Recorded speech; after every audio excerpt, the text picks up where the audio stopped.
Janasena TDP పార్టీలకు సంబంధించి మొదటి లిస్టుపై గత కొంతకాలంగా సస్పెన్స్ నడుస్తూ వస్తుంది. దీనికి సంబంధించి ఈరోజు తెరపడనున్నట్టు కూడా తెలుస్తుంది. అయితే ఈరోజు ఉదయం 11:40 ఒక మంచి ముహూర్తం చూసుకొని టీడీపీ జనసేన కూటమికి సంబంధించి అభ్యర్థుల లిస్టును ప్రకటించున్నారు.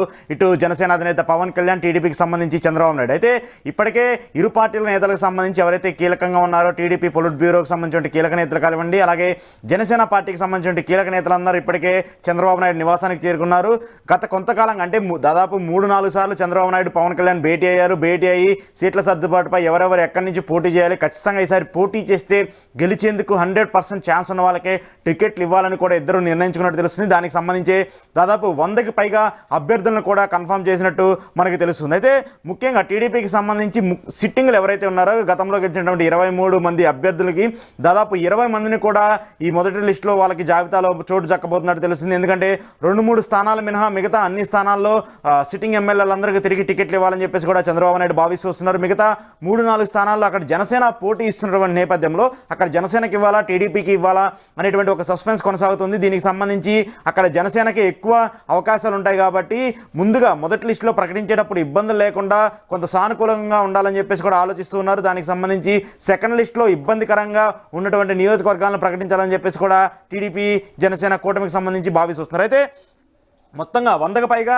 అభ్యర్థులను ప్రకటించినటువంటి నేపథ్యంలో టీడీపీకి సంబంధించి ఎక్కువగా గోదావరి జిల్లాలో ఏదైతే జనసేన ప్రాధాన్యత కోరుతున్నటువంటి గోదావరి జిల్లాలకు సంబంధించి గోదావరి జిల్లాలో మినహా మిగతా అన్ని జిల్లాల్లో అభ్యర్థులను కూడా ప్రకటించినట్టు తెలుస్తుంది. దాదాపు మొదటి లిస్టులో 90కి పైగా నియోజకవర్గాల్లో టీడీపీ అభ్యర్థులను, అలాగే 10కి పైగా నియోజకవర్గాల్లో జనసేన అభ్యర్థుల్ని పోటీ చేయించేందుకు కూడా లిస్ట్ని రిలీజ్ చేయనుంది టీడీపీ జనసేన కూటమికి. అయితే జనసేన అధినేత పవన్ కళ్యాణ్ మాత్రము ఈసారి భీమవరం నుంచి పోటీ చేయబోతున్నారు. అయితే 2019 ఎన్నికల్లో ఆయన అక్కడి నుంచి పోటీ చేశారు. ఆయన 2 స్థానంలో ఉన్నారు భీమవరంలో. అక్కడ వైసీపీ అభ్యర్థి గెలిచారు. ఈసారి ఖచ్చితంగా అక్కడ పోటీ చేస్తే విజయ అవకాశాలు ఎక్కువ ఉంటాయి కాబట్టి అక్కడి నుంచి పోటీ చేసి విజయం సాధించాలని చెప్పేసి కూడా ఆయన భావిస్తున్నటువంటి నేపథ్యంలో అక్కడ భీమవరం నుంచి పవన్ కళ్యాణ్ పోటీలో ఉండబోతున్నారు. ఇక మంగళగిరి నుంచి నారా లోకేష్, కుప్పం నుంచి చంద్రబాబు నాయుడు, అంతేకాకుండా ఎవరైతే వైసీపీ పార్టీకి రాజీనామా చేసి టీడీపీలోకి వచ్చినటువంటి ఎమ్మెల్యేలు ఎవరైతే ఉన్నారో వాళ్ళందరికీ కూడా కొంతమందికి తిరిగి సీట్లు కూడా కేటాయించాలని చెప్పేసి కూడా టీడీపీ అధిష్టానం భావిస్తూ వచ్చింది. దానికి సంబంధించి కోటంరెడ్డి శ్రీధర్ రెడ్డికి కూడా నెల్లూరు రూరల్ టికెట్ని కూడా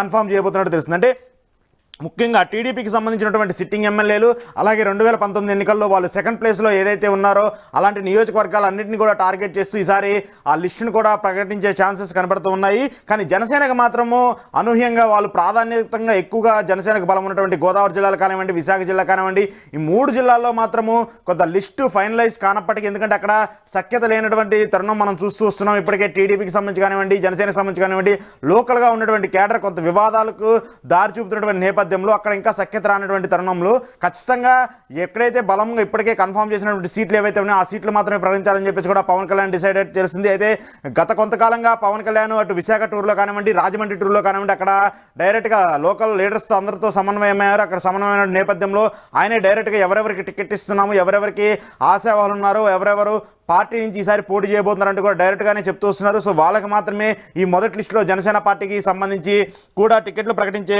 అవకాశం కనిపిస్తుంది. అయితే జనసేనకు మొదటి లిస్టులో 10 కంటే తక్కువ స్థానాలు చోటు దక్కే అవకాశం కనిపిస్తుంది. ఒకసారి జనసేనకు దక్కే స్థానాలు కూడా ఒకసారి చూసుకుంటే మాత్రము విశాఖపట్నంలో ఒక స్థానాన్ని ప్రకటించేందుకు అవకాశం కనిపిస్తుంది. ఇక రాజమండ్రి రూరల్ నుంచి కందుల దుర్గేష్ కూడా కన్ఫామ్ అయిపోయినట్టు తెలుస్తుంది. అక్కడ ఉన్నటువంటి టీడీపీ సిట్టింగ్ ఎమ్మెల్యేకి కూడా కొంత షాక్ తగిలే అవకాశం కూడా కనిపిస్తుంది. జనసేన అధినేత పవన్ కళ్యాణ్ కూడా మొన్న రాజమండ్రి టూర్లో ఉన్నప్పుడు కూడా ఆయన కన్ఫర్మ్ చేశారు. ఖచ్చితంగా ఇక్కడ ఈసారి కందుల దుర్గేష్ పోటీ చేయబోతున్నారు. బుచ్చే చౌదరికి కొంత ఇబ్బందికర పరిస్థితులే ఉండేటట్టు తెలుస్తుంది. ఇక తాడేపల్లిగూడెం నుంచి బొలిశెట్టి సత్యనారాయణ జనసేన పార్టీకి సంబంధించి కీలక నేతగా ఉన్నారు. మళ్ళీ తిరిగి ఆయన తాడేపల్లిగూడెం నుంచి పోటీ చేయబోతున్నారు. ఈ సీట్ని కూడా జనసేన పార్టీ కన్ఫర్మ్ చేసిపోతుంది. ఇక విజయవాడ పశ్చిమ నియోజకవర్గానికి సంబంధించి పోతిన మహేష్కి అక్కడ సీట్ని కూడా కన్ఫర్మ్ చేయబోతున్నట్టు తెలిసింది. అయితే అక్కడ టీడీపీ అభ్యర్థి జలీల్ ఖాన్ కొంత టికెట్ ఆశిస్తున్నటువంటి నేపథ్యంలో జలీల్ ఖాన్కి ఇచ్చే అవకాశం కూడా కనిపించట్లేదు. ఆయన జనసేన అధినేత పవన్ కళ్యాణ్ కలిసారు. ఇటు టీడీపీ చంద్రబాబును కూడా కలిసి డైరెక్ట్గానే విమర్శలు చేసిన పరిస్థితి కూడా మనం చూస్తున్నాం. సో ఈ నేపథ్యంలోనే ఇక్కడ విజయవాడ పశ్చిమ టికెట్ని పోతిన మహేష్ కూడా కన్ఫర్మ్ చేసినట్టు తెలుస్తుంది. ఇక తెనాలి నాదెండ్ల మనోహర్ కూడా ఈసారి టికెట్ కూడా మొదటి లిస్టులోనే కన్ఫర్మ్ చేయబోతున్నారు.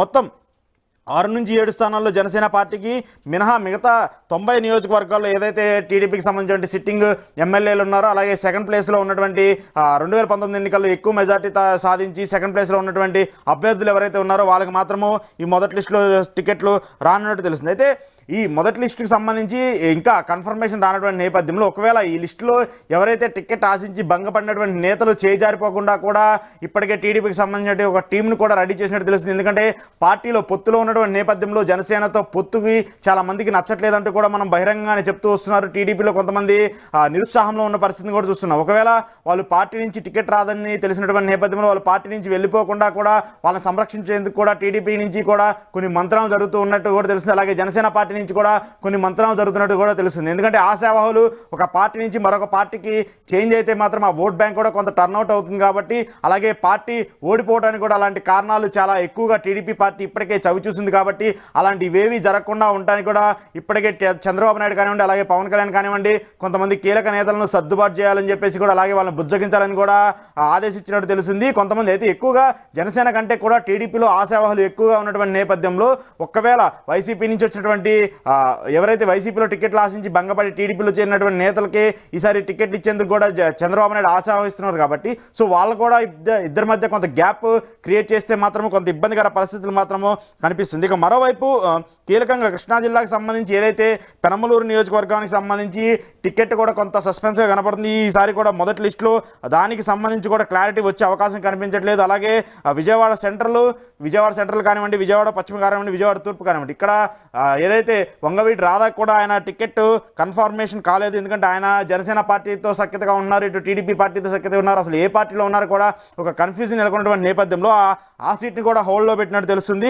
మరి అక్కడ ఎవరిని పోటీ చేస్తారు, ఎక్కడి నుంచి పోటీ చేస్తారు అనేది కూడా చూడాల్సి ఉంది. కానీ పార్లమెంట్ స్థానాలకు మాత్రం ఎక్కడా కన్ఫర్మేషన్ కాలేదు. ముందు అసెంబ్లీ స్థానాలకు మాత్రమే టికెట్లు ప్రకటించినట్టు కూడా తెలుస్తుంది. ఎందుకంటే పార్లమెంట్ స్థానాలకు సంబంధించి బీజేపీ కూడా పొత్తులోకి వస్తుందని చెప్పేసి ఇరు పార్టీ నేతలు భావిస్తున్నటువంటి తరుణంలో బీజేపీ ఇప్పటివరకు క్లారిటీ ఇవ్వనటువంటి నేపథ్యంలో పార్లమెంట్ స్థానాలను హోల్డ్ చేసి ముందుగా అసెంబ్లీ స్థానాలను ప్రకటిస్తే అసెంబ్లీ స్థానాలకి వాళ్ళు కార్యక్రమాలు చేసుకుంటూ ఉంటారు, నియోజకవర్గాల్లో ప్రజలతో మమేకం అవుతూ ఉంటారు కాబట్టి కొంత గెలిచేందుకు ఎక్కువ అవకాశాలు ఉంటాయనేది కూడా తెలుస్తున్నటువంటి నేపథ్యంలో పార్లమెంట్ స్థానాన్ని ఈ 2 లిస్టులు ప్రకటించిన తర్వాత బీజేపీతో ఒక క్లారిటీ వచ్చిన తర్వాత పొత్తుల పైన కానివ్వండి, అలాగే పార్లమెంట్ స్థానాలకు సంబంధించి సీట్ షేరింగ్ పైన కానీ ఇద్దరు పార్టీ నేతలుగా ఒక డిసైడ్ ఫ్యాక్టర్ ఉన్నట్టు తెలుస్తుంది.